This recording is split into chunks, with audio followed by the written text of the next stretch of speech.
Funding for the Maddy Report is made possible by grants from BNSF Railway, moving our economy for 160 years, Harris Ranch Resort, providing Western hospitality and award-winning cuisine, The Wonderful Company, committed to growing a better world, Comcast, connecting people to the moments and experiences that matter most, Producers Dairy, nourishing one life at a time, and Fresno State Associated Students, Inc., students serving students.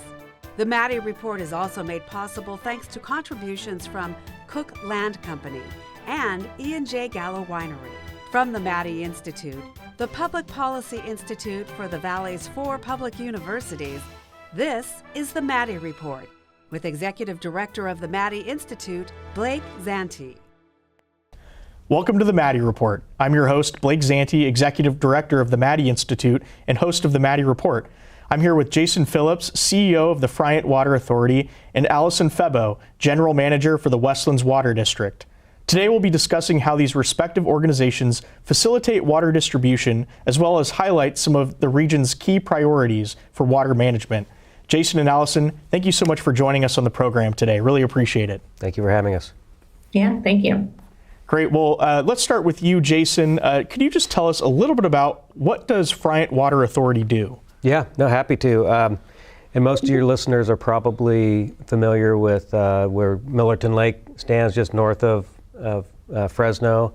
And Friant Water Authority is responsible for the water in Millerton Lake, takes water into the Friant Kern Canal. And if you drive up Friant Road and past the lake, you'll cross right over the Friant Kern Canal, very large, the size of most rivers actually in the state. And from that point at Friant Dam, the canal goes 152 miles south to southeast, south to Bakersfield. And one of the core responsibilities of the Friant Water Authority is to maintain that canal and to make sure that the 28 water districts that take water out of Millerton Lake can get their water. We also represent other water districts that take water out of Millerton Lake, and so there's a total of 32. And in addition to just the operation and maintenance duties, we take on protecting their water rights and all the politics that go with regulations and everything else that get involved with protecting their water. So it's a full day every day, and but yeah, Friant Water Authority is a public agency, and so that's our core responsibility. And I report to a board of 22 water district farmers mostly. Great. Well, we'll definitely dive into that a little bit more. Thank you. Allison, now kind of moving to you, you're the General Manager for Westlands Water District. Could you just explain a little bit about Westlands Water District? What is Westlands Water District? Oh, absolutely, and thank you for having me here. Westlands Water District is also a public entity. We are a special district for the state of California. We're the largest agricultural water district by irrigable acres in the nation, and we serve about 1,000 square miles of prime farmland in the San Joaquin Valley and Kings County over on the western side. We have both a pretty large economic impact, both locally in Kings and Fresno County, and also nationally. So we support about 35,000 jobs within our area around Fresno. And then we also generate about $4.7 billion annually in farm-related economic activity. So pretty large size entity here. And we feed not just our state and our local areas, but really the country, and globally. We ship our fruits and our nuts and our vegetables and fibers all around the world. So we also have a board of directors. We have a 9-member board of directors who's elected among the landowners in our area. And as general manager, I'm basically responsible of just directing and coordinating our activities and operations, and I also serve as kind of the administrative head of the district for our relations with the public and legislative bodies, state and federal governments, and all the other local agencies that we have to partner with. Great. We only have a short time left in this segment, but I do want to touch a little bit on this real fast. You each kind of respectively represent Central Valley project contractors and also a state water project at the state level. For our viewers who might be unfamiliar with what those are, could you just briefly break that down? What is the Central Valley project? And then Allison, we'll move to you in the next segment about the state water project. So, Jason, what is the Central Valley project? It goes back to the 1930s, and really actually in the late 1800s, but in the 1930s when the state and federal governments saw the fertile farmland in the Central Valley and the rivers that, if they could be controlled, could have so much value to the land. So in the 1930s, was when the Central Valley Project was built by the Bureau of Reclamation. And maybe just to put it very simply and quickly is really it all started with Friant. Great, thank you. When we return, we're going to discuss the roles that both of these water entities play in facilitating water rights and conveyance, and also hear about the State Water Project. This is the Maddy Report.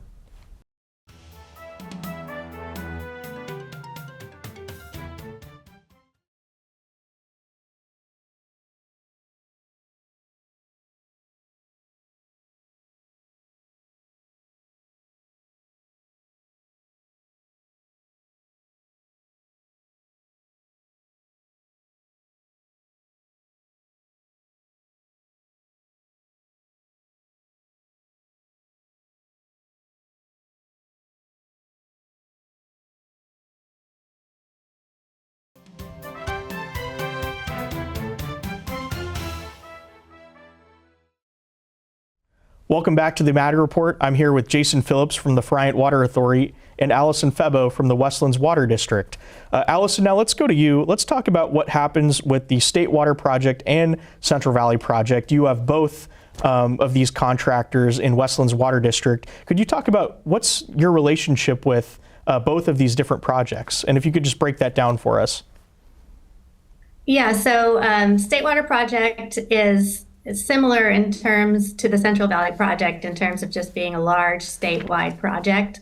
These projects were built to capture the water in the north and kind of the excess water that's being generated in the north, and then bringing it down south where a lot of the demands are, and then also changing the timing of it so that we're capturing it in the winter and using it in those drier times when we need it in the summer. And State Water Project is similar to Central Valley Project, but their main reservoir is Oroville Reservoir, and they convey water down the Feather River into the Delta, where then it's picked up and served through the Bay Area, Central Coast area, all of Southern California, and some agriculture in the Central Valley. So they serve about 27 million people. It's more of a project that serves the cities more than the farms. And our relationship to State Water Project, we have a very small State Water Project contract, and then otherwise the two projects really are just completely linked together because of the way that the water and water rights are managed in the state and are operated in a coordinated fashion. So we have to work very closely together with both State Water Project and Central Valley Project. Jason, is there anything that you'd like to add to that with regard to water rights and one thing your listeners might find interesting and might not be aware of is that of the hundreds of contracts that are underneath the CVP and the State Water Project, they're not all the same. And so a lot of the people in this area kind of look to what's Westlands' allocation as a gauge of how the year is going. And of course, we all know that that's been getting worse and worse and worse. And then Friant's allocation is different than Westlands' allocation because based on what's happening on the San Joaquin River and in Millerton Lake, Westlands is more based on what's happening at Shasta and how much can move through the Delta. And it's really, and then the state water contractors are all on their own, what's happening at Oroville and how much they can move through the Delta. So it's really a complex network, not only of water and how it all intermixes, but then we all have these different contracts. Even within Friant, we have some people with what we call Class 1 contracts, some people with Class 2 contracts, and every one of the 32 contractors is somewhat unique. So just to give a snapshot of the complexity we're dealing with. Certainly, and there is a lot of complexity that I wish we had much more time in the show to talk to both of you about. But I do want to talk a little bit about this. You know, you talked about water moving, and obviously that kind of brings up the topic of conveyance. Could you just tell us a little bit about, you know, what is Friant's involvement in, you know, restoring conveyance? I know that there have been a lot of efforts to restore subsidence on the Friant Current Canal in the past several years. You could talk a little bit about that. Yeah, certainly. And what I'll say in general terms here that we're dealing with also applies to Westlands. So I'll speak a little bit for both of us because it applies to canals on the west side. But the Friant Current Canal that I mentioned that runs 152 miles from Millerton Lake down south of Bakersfield, it's all gravity. So there's no pumps that bring the water up. And it's very slow in terms of the drop. So it's about 6 inches or a foot every mile is all that it drops to run the water by gravity. And a lot of people here in California are familiar with the groundwater problems we have and the overdraft of pumping. And what that's doing, it's causing a lot of impacts. For one, people who use groundwater know that their wells are having to go deeper and deeper, but then the ground is sinking. And the issue that we have on our canal, and it applies on the west side, is parts of it sink more. And so then we lose a ton of the capacity. So the reason we lose capacity is if the middle sinks, and we have a section 30 miles that has sunk 14 feet in the last 50 years. And so you just can't, like we've lost over 60% of the ability to move water in that reach. So from 2018 until we had a ribbon cutting this year, we've been working on a $350 million project to restore that capacity. It's very complex. It seems easy, you just have a canal, raise the berms, whatever. It's not that easy. And there's a lot of construction involved, and so hats off to the state of California, Bureau of Reclamation, the Friant districts to get done what we've done, and we have a lot more we need to do. Great, and we'll come back to you next, Allison, in the next segment. Up next, we'll dive a little bit deeper into the roles and responsibilities of water districts in their communities. This is the Maddy Report.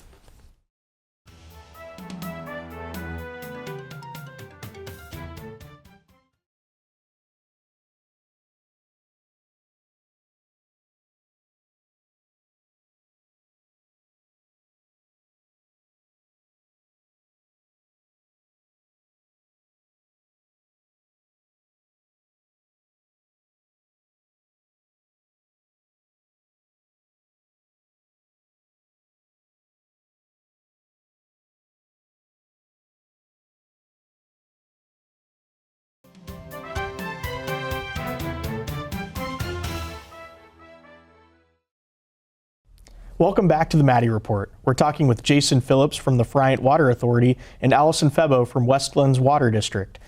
Let's go back to you, Allison, on the topic of water conveyance. We were talking about moving water before the break. What's Westlands Water District's role when it comes to conveyance and infrastructure? Yeah, so we get our water delivered from the Central Valley Project through 2 different canals that reach our service area. We're a large service area, so there's one to the north and one to the west. And then that goes into a fully underground distribution system. So I think we may be one of the few, or if not the only, water district or agricultural water district that has a fully underground delivery system. And that's to prevent losses for seepage or evaporation. And it shows just how every drop counts here in the Central Valley into our growers. We try to use our water as efficiently as possible. So we have about 1,100 miles of conveyance system underground, and then all of our water is metered as well. So we have meters on our surface water use and also meters on our groundwater use. And we kind of joke in our district that water doesn't leave our district unless it's a fruit or a nut. So we really are using it to the most best use possible. And we also try to use innovative technologies to make sure that we're using that water. But also getting back to the larger system, we see that our system is really broken at this point, as you see how our water allocations have varied so much. And part of that is we need to be investing in infrastructure and in conveyance so that we really can get that water in those wet years and convey it when needed. And the projects that Jason was just referring to regarding subsidence are a very good example of how those investments need to be made. And you're talking about, you mentioned water efficiency earlier, and kind of using that water efficiently kind of brings up the topic of environmental uses and being environmentally sustainable, which I know Westlands Water District is heavily involved in environmental restoration. Could you talk a little bit about some of the projects that Westlands Water District is currently working on? Yeah, so we've realized, especially with the recent, well, not too recent, but past couple of decades of declining water supply reliability, that we really need to focus on improving our ecosystems to make sure that those are improved so our water supply can be preserved. And we've done several pretty large projects. One is the Lower Yolo restoration project that we worked on with the Department of Water Resources. And that was part of a program called the California Eco Restore program that started in about 2015. And this is trying to advance about 30,000 acres of critical habitat for some of our most sensitive species. And our Lower Yolo restoration project was able to restore about 2,100 acres of formal pasture land to turn that into prime tidal marsh and riparian and upland habitats to provide shelter and food sources for those sensitive native species. We have a couple of other restoration projects as well. We have the Tule Red restoration project that we worked on with Metropolitan Water District to do the same type of thing, creating more tidal wetland. And then we're also directly involved in a recovery program for Sacramento Valley salmon. We're working with San Joaquin Valley farmers to try to find ways to produce more food for the fisheries up in the Sacramento River, and hope that that helps them be more productive and survive. And I think we're seeing that these are just initial steps, and we're going to have to continue to make more investments in trying to make sure that our at-risk species can be protected and restored so that we can protect and restore our water supply. Thank you. Jason, now similarly, Friant Water Authority also has to address, certain environmental, concerns and requirements. For example, the San Joaquin River Restoration Settlement. What role does Friant Water Authority play in that, and what are some things that you have to do to comply with those laws? No, and as Friant Dam essentially blocked the San Joaquin River and extirpated the salmon run that used to come up. And so that was the subject of a lawsuit that we were on the losing end of many, many years ago. And so right now we're working at restoring not only flows to the river as a result of a settlement of that suit, but salmon back up to the base of Friant Dam from the ocean, from the delta. And our role is a direct party to the settlement, and we advocate for the money that's needed. We're part of releasing flows. Of course, we want to minimize the flows that have to go down the river, but we really do have some optimism that in the next 5-10 years we'll be able to show some good progress with not only restoring flows and habitat, but salmon up here in the upper San Joaquin River. Great, thank you. After the break, we'll be talking a little bit about some of the challenges and opportunities that each of these leaders face in water management. This is the Maddy Report.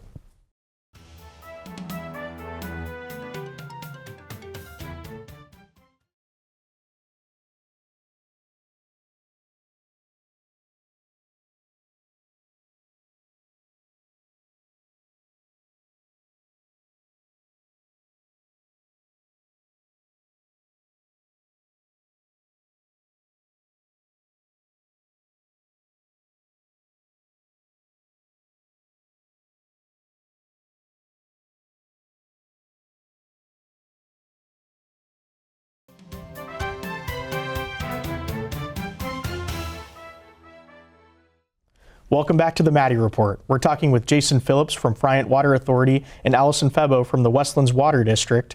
Now that we've talked a little bit about all of these different aspects, and it's been a lot packed into a very short amount of time, but I also want to get into what does the future kind of look like ahead in California. We'll start with Allison this time.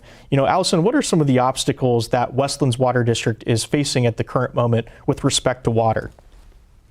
Yeah, I think the number one obstacle is really we have an inadequate and unpredictable water supply. So we've been swinging from highs to lows. I say we get whiplash from it. Just in the past few years, we've gone from, a 5% allocation, 2 years of 0% allocation. I mean, we're getting 0% of the water that we're contracted for, and then right up to 100% allocation.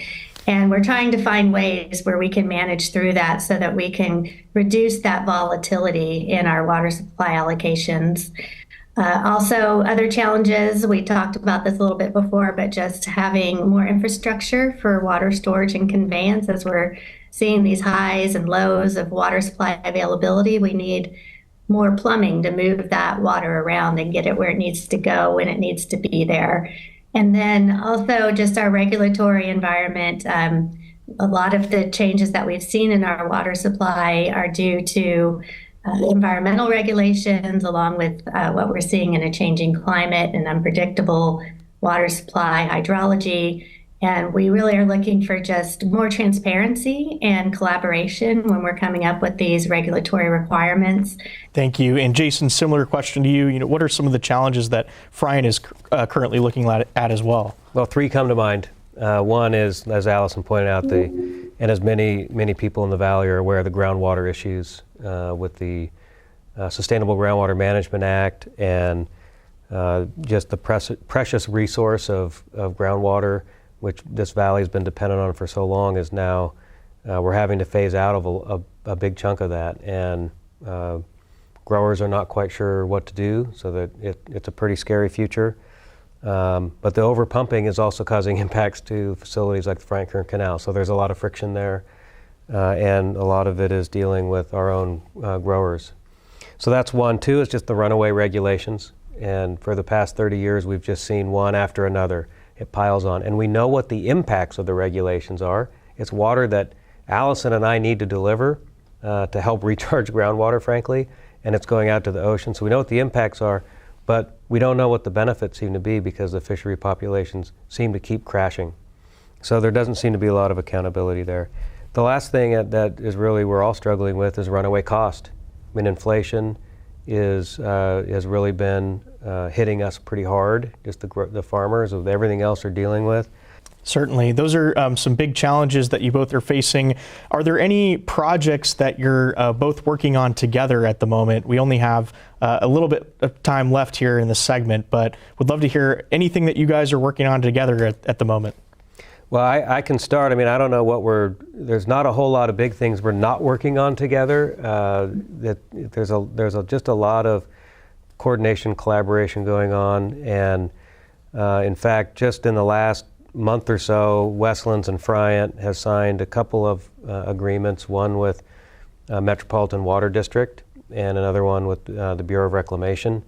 The Metropolitan Water District one is like, how can we leverage the ability to store groundwater, not just for us, but for Southern California? We talk about needing new conveyance and needing to invest in infrastructure for groundwater recharge. They need the same thing, and they can use and leverage our land that we have here to do that. And with reclamation, how can we manage the facilities almost in a survival mode, but to try and head off the really, really bad drought years where we have zero allocations, and is there a way we can work together to avoid that?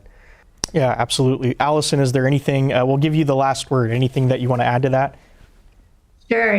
Jason said it well, but we have a history here in California of our water wars, whiskeys for drinking and waters for fighting. But I'm pretty excited, and some of these partnerships and collaborations that we've been working on, like Jason said, the MOUs that we're working on, the drought plan that we're working on with reclamation. I think all of these things are showing that we need to work together and not be siloed and fighting against each other. And we're seeing success in that. And that's a great note to end on. Jason and Allison, thank you for both joining the show today. Really appreciate your time. Absolutely. Thanks for having us. Thank you. Thanks for tuning into the Maddy Report. To learn more about the Maddy Institute, visit maddyinstitute.com. We'll see you next week. The views expressed in the Maddy Report are those of the individuals participating in the program and do not necessarily reflect the views of the Maddy Institute. If you'd like to share your thoughts about today's episode of the Maddy Report, please visit our website at maddyinstitute.com.